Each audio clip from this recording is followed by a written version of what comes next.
Greetings. This essay wants to discuss the environmental crisis from the perspective that it is a crisis of civilization, and want to discuss the project of China Ecocivilization on the light of political philosophy. The Universal Declaration of Human Rights from the United Nations 1948 will be revisited from an historical and critical perspective, and the United Nations Stockholm Conference from 1912 that for the first time recognized and characterized the environmental crisis will be the subject of a critical review. The resolution of the United Nations was adopted on 10 December in the year 1948, drafted by G.P. Humphrey.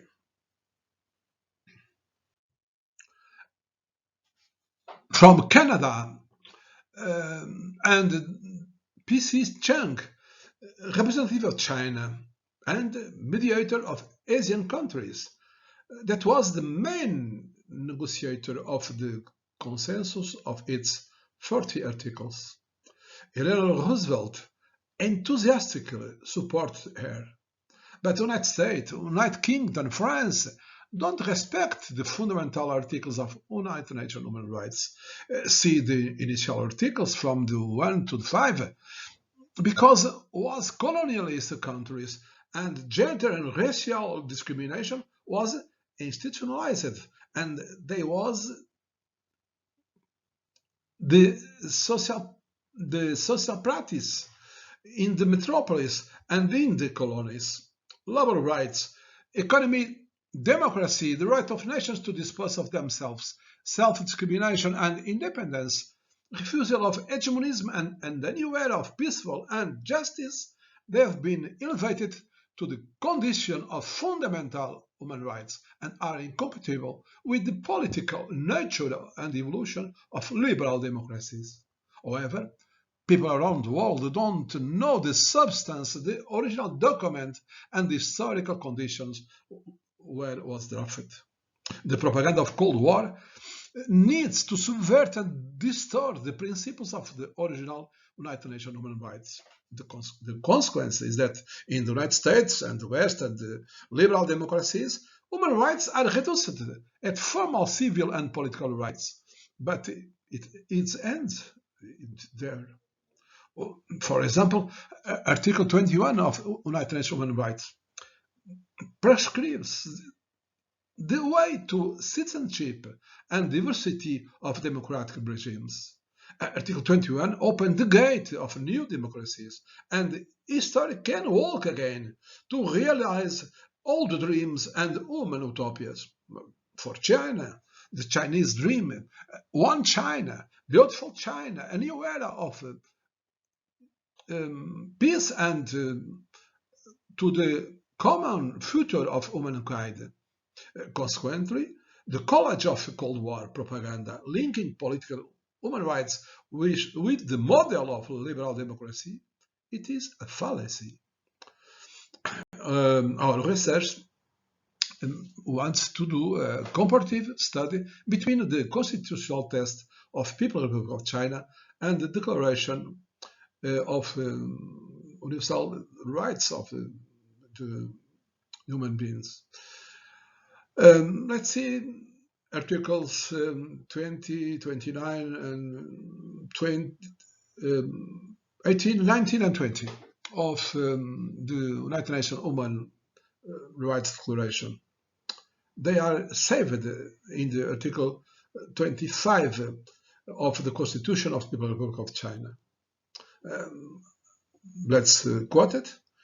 Citizens of the People's Republic of China enjoy freedom of speech, of the press, of assembly, of association, of procession and demonstration. On the other hand, the agrarian revolution in China realized the Article 17 of United Nations human rights to 350 million of peasants. Articles 22 to 27 establish labor rights, welfare, education, and culture. Recent China proposed at the United Nations Human Rights Council emphasize that, and I quoted, the rights to subsistence and development are the primary basic human rights. Responding to the United Nations Vienna Declaration, the Chinese government has made and carried out successive national human rights action plans, delivering the 2 assurances and the 3 guarantees for all people in 2020. The 2 assurances refer to the necessary food and clothing, and the 3 guarantees refer to compulsory education, basic medical treatment, and housing security. They don't exist in liberal democracies for all the people. People of China eradicated from the extreme poverty 500 million of people and achieved the high poor purchasing parity. And designed the international policy of China, since the 5 principles of peaceful coexistence to the Global Security Initiative for Peace, guided by the principle of individual security.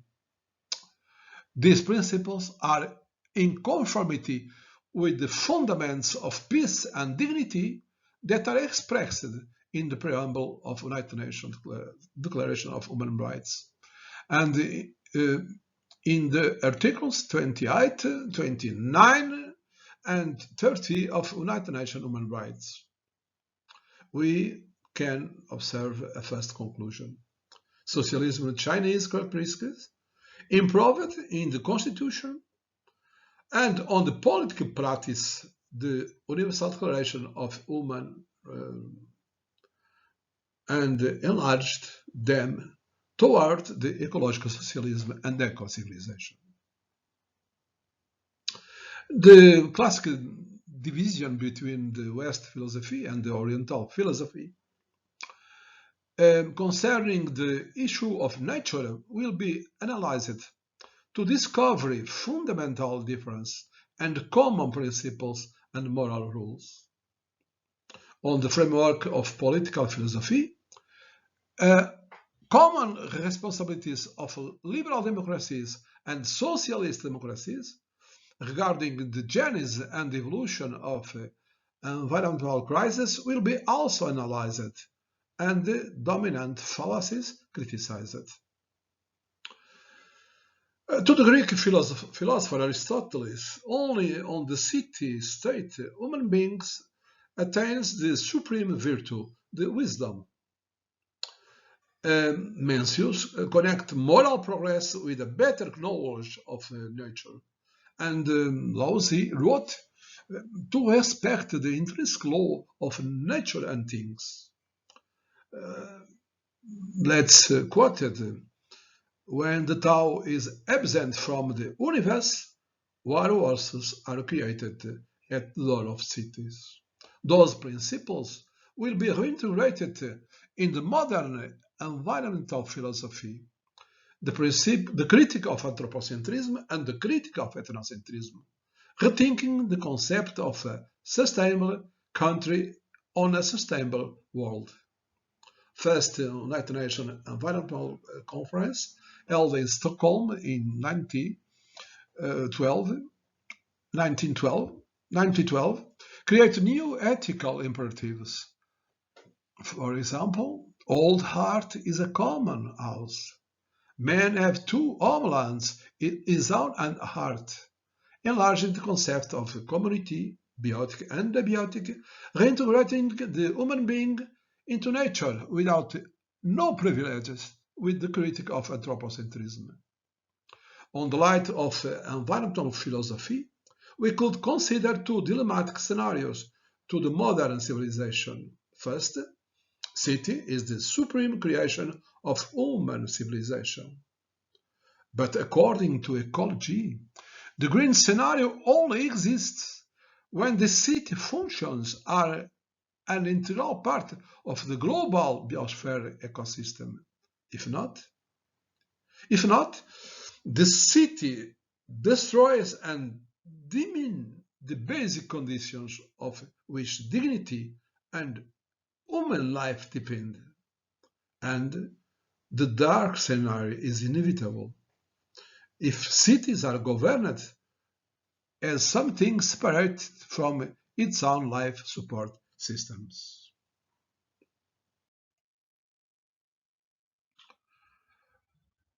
China says that the dilemma corresponds to the historic evolution of liberal democracies and the first experiences of socialism.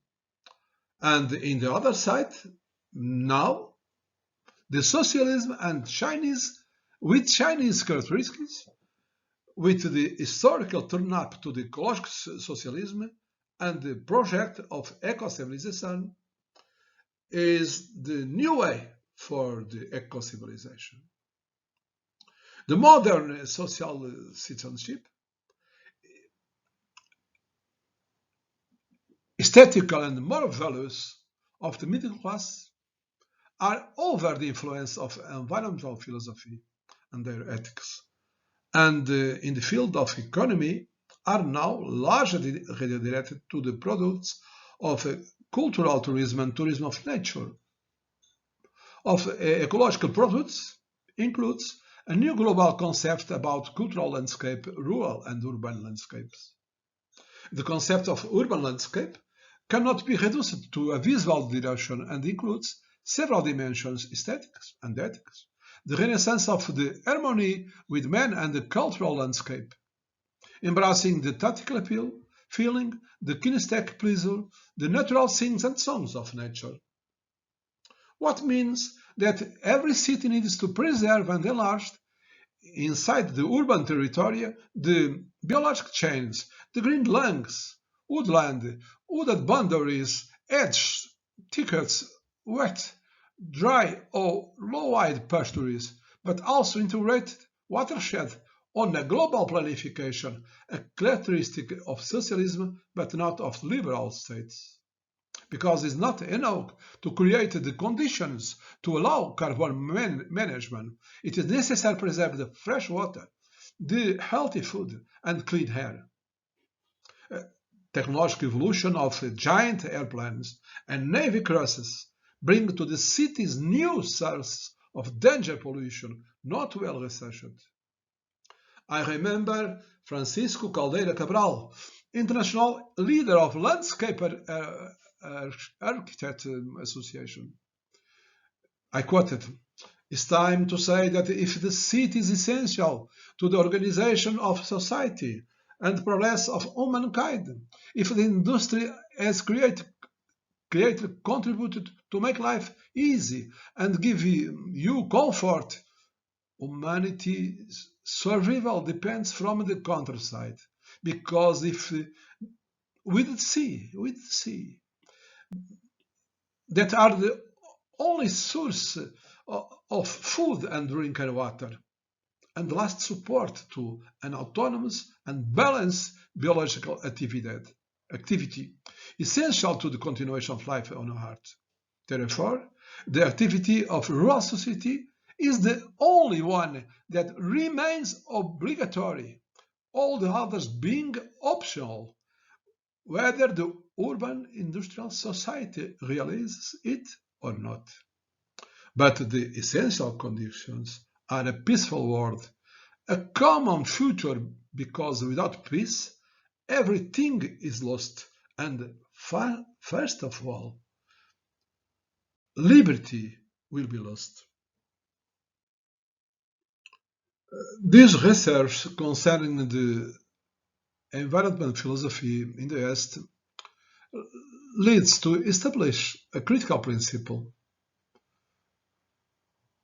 the ethical responsibility faced to nature, and to the transformation of Kantian concept of human reason into environmental reason, creating new philosophy like the concepts of the land ethics and animal ethics, and new imperatives as the ethical imperative of dignity for the human being and the imperative of perpetual peace.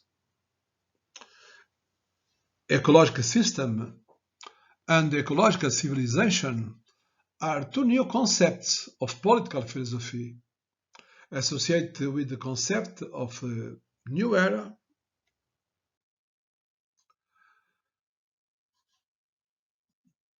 that remain insufficiently studied around the world.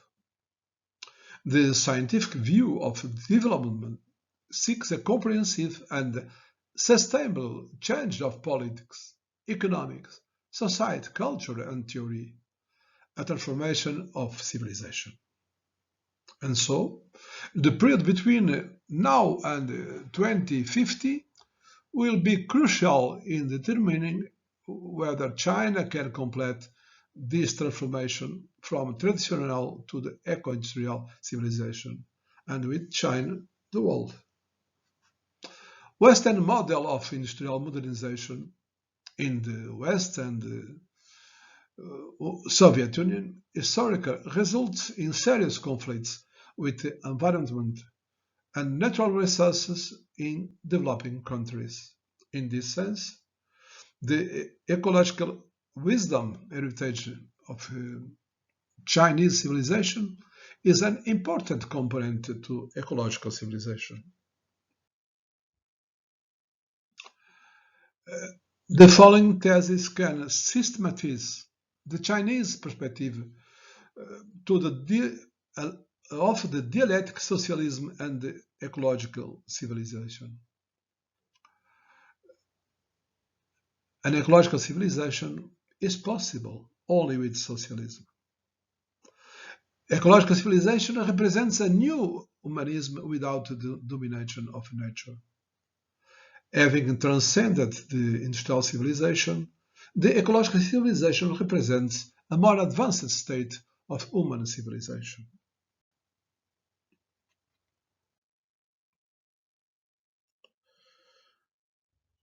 At last but not least,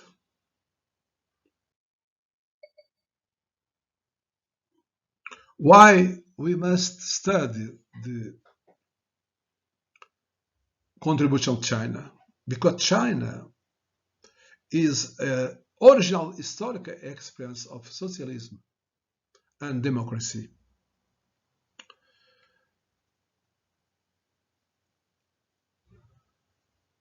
And all study the contribution of China.